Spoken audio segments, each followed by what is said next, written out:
오늘 본문 말씀 로마서 6장 1절부터 14절까지 말씀입니다. 어제 아침에 봤던 대로 우리가 많은 사람들이 초대교회 안에서 특히 로마에 있는 성도들이 그런 생각을 하게 됩니다.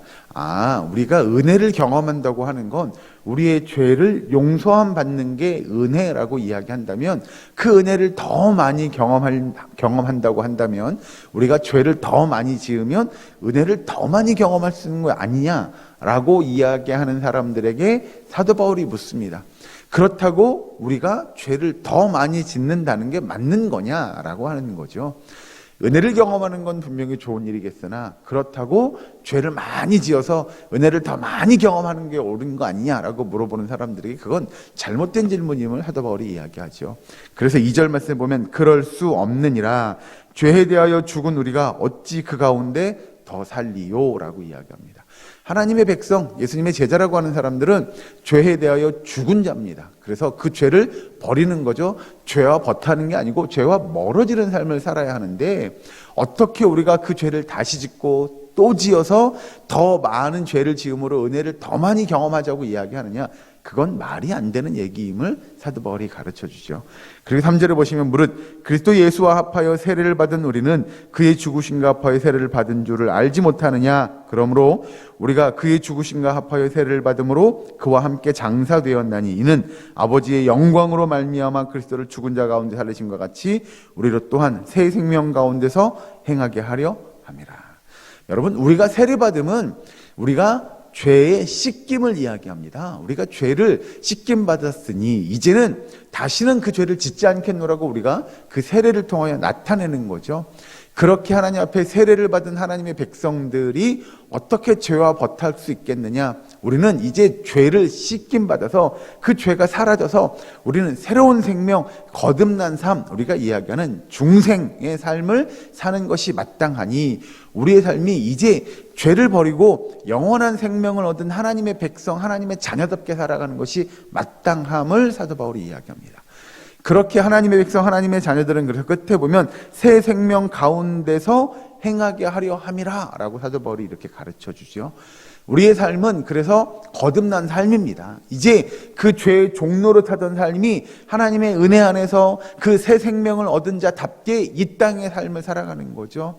이제 밑에 가서 보시면 여러분 이런 이야기가 등장하게 되는데, 8절부터 쭉 보시면 만일 우리가 그리스도와 함께 죽었으면 또한 그와 함께 살 줄을 믿노니, 이는 그리스도께서 죽은 자 가운데서 살아나셨음에 다시 죽지 아니하시고 사망이 다시 그를 주장하지 못할 줄을 알미로다.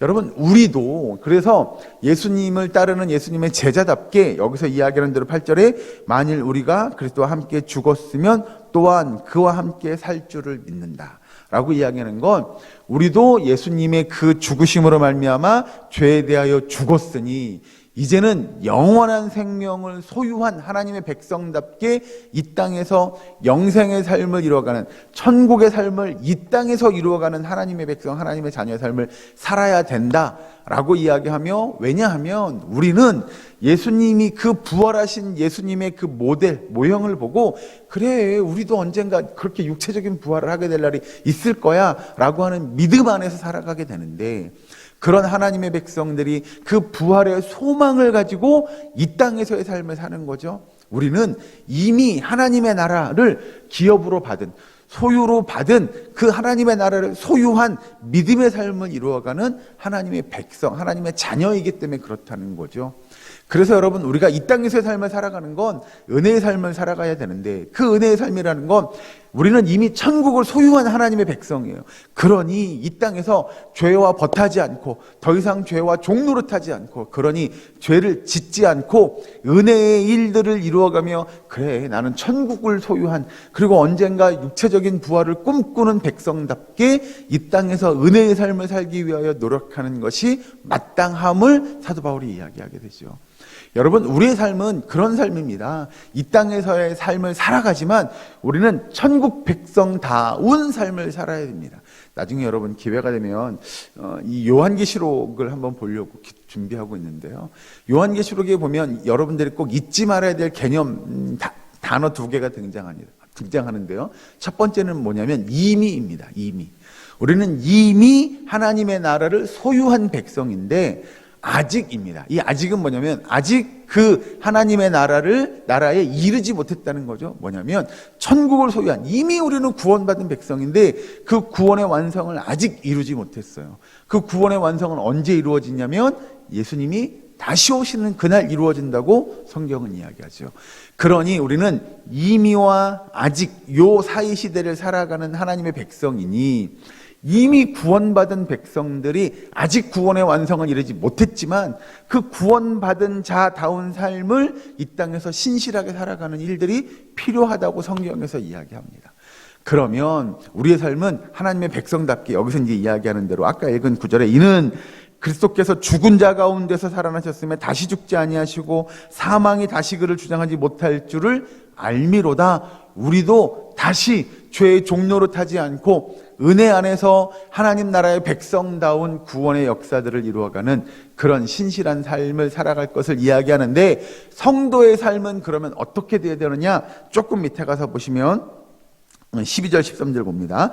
그러므로 너희는 죄가 너희 죽을 몸을 지배하지 못하게 하여 너희 몸의 사욕에 순종하지 말고, 또한 너희 지체를 불의의 무기로 죄에게 내주지 말고 오직 너희 자신을 죽은 자 가운데서 다시 살아난 자 같이 하나님께 드리며 너희 지체를 의의 무기로 하나님께 드리라 라고 이야기합니다. 앞에서 이야기하는 대로 우리가 우리의 욕심 또 죄의 영향력 아래 놓여 있는 삶을 살지 않는 겁니다. 그러니까 우리의 삶을, 우리의 그 자아를 내려놓는 일들이 필요하다는 거죠. 그리하여 성령의 인도하심을 받고 예수님의 삶을 따라 사는 본받는 삶을 살기 위하여 우리가 열심히 노력해야 되는데, 그것이 여기서 이야기하는 13절 그 밑에 부분 보시면 오직 너희 자신을 죽은 자 가운데서 다시 살아난 자 같이 하나님께 드리며 너희 지체를 의의 무기로 하나님께 드려라. 의의 무기라는 건 결국 여러분 우리의 삶이 하나님의 의를 드러내는 삶이 되어야 된다고 성경에서 가르쳐 주죠. 여러분 우리의 삶은 그래서 오늘 하루의 삶도 하나님의 의를 드러내는, 하나님의 공의로움을 드러내는 저와 여러분의 삶이 되기를 주 이름으로 축원합니다. 그렇게 여러분 우리는 죄와 멀어지고 하나님과 합하여 교제하고 하나님의 그 은혜를 나타내는, 그 하나님의 의로움을 나타내고 증거할 수 있는 삶을 살라고 성경은 우리에게 권면합니다. 그렇게 살려고 하면, 하나님의 의를 드러낸다고 하면 먼저 우리는 싸워야 됩니다. 누구랑 싸워야 되냐? 내 자신과 싸워야 됩니다. 여기서 이야기했던 대로 우리는 몸의 사욕에 순종하지 않으려면 내 자신, 내 욕심, 내 자아와의 싸움이 필요하고요. 그 다음에 아까 얘기한 다시 몸의 사욕을 드러내지 않으려면 사단과의 싸움이 아주 이건 안 싸우면 좋겠으나 어쩔 수 없이 사단과의 싸움을 싸울 수밖에 없는 거죠.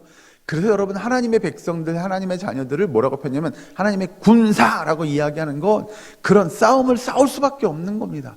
하나님의 백성들이 의를 드러내려면 결국 사단과의 싸움이 필요한데, 왜요? 사단은 의를 싫어합니다. 불의한 것들을 좋아하거든요. 그러니 싸울 수밖에 없는데 그 싸움은 우리가 아는 대로 이미 승리를 보장받은 싸움입니다.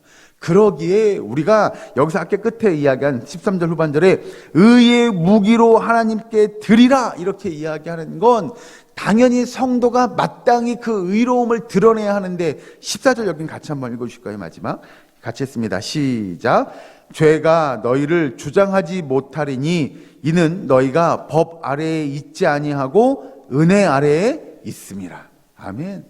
예수님이 율법을 완성하셔서 이제 우리가 그 율법으로 인하여 율법을 다 지킴으로 구원받는 것이 아니고요, 이미 우리는 믿음을 고백함으로 하나님의 은혜 안에서 구원을 소유한 하나님의 백성이니, 그래요 우리는 그 의의 싸움을 싸우다가 예를 들어서 내가 죽어요, 하나님의 부르심을 받아, 너 이제 그만 싸워, 이제 천국으로 와라라고 하면 네 하나님의 뜻대로 부르심을 받아 가겠어요 라고 한 천국을 소유한 백성이니, 우리는 의의 싸움을 끝까지 싸우다가 우리가 순교할지라도 우리는 이미 구원받은 백성이기에 여기서 이야기하는 대로 은혜 아래서 그 하나님의 구원을 약속받은 하나님의 백성, 하나님의 자녀다운 삶을 신실하게 살다가 언젠가 하나님의 부르심을 받게 되면 네 하나님, 내가 이제 하나님께 달려갑니다 라고 하는 그 믿음의 고백을 이어갈 수 있음을 이야기하죠.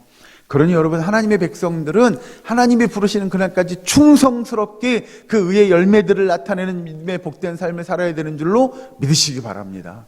그래야 이 땅에서 하나님의 영광을 드러내고 하나님의 역사를 드러내며 하나님의 의를 드러내고 증거할 수 있는 저와 여러분 되시기를, 우리의 사랑교회의 모든 권속되시기를 주 여러분 간절히 축원합니다. 기도하겠습니다. 사랑가령 하나님, 감사합니다. 우리가 하나님의 자녀로서, 하나님의 군사로서 이 땅에 은혜를 덧입은 하나님의 백성답게 그 의의 열매들을 나타내게 하시고, 먼저 내 자아와 싸워 승리하게 하시며 사단과의 싸움에서 승리할 수 있는 주의 백성 되게 하여 주시옵소서. 아버지, 오늘 하루도 신실한 믿음의 삶을 살기 원하오니 주님, 우리에게 은혜를 베풀어 주시옵시고 영적으로 승리하는 삶을 살 수 있도록 주님 도와 주시옵소서. 아버지, 이 시간도 기도하며 간구하며 부르짖기 원하오니 주님, 우리의 기도와 간구를 들으시고 특별히 우리 가운데 영적으로나 육적으로나 아파하고 힘들어하며 고통 가운데 신음하는 환우들의 기도와 간구를 들으시고 그들에게 위로를 더하시며 병 고침의 역사를 허락하여 주시옵소서. 아버지, 모든 것 주님께 의지하오며 예수님의 이름으로 기도하옵나이다. 아멘.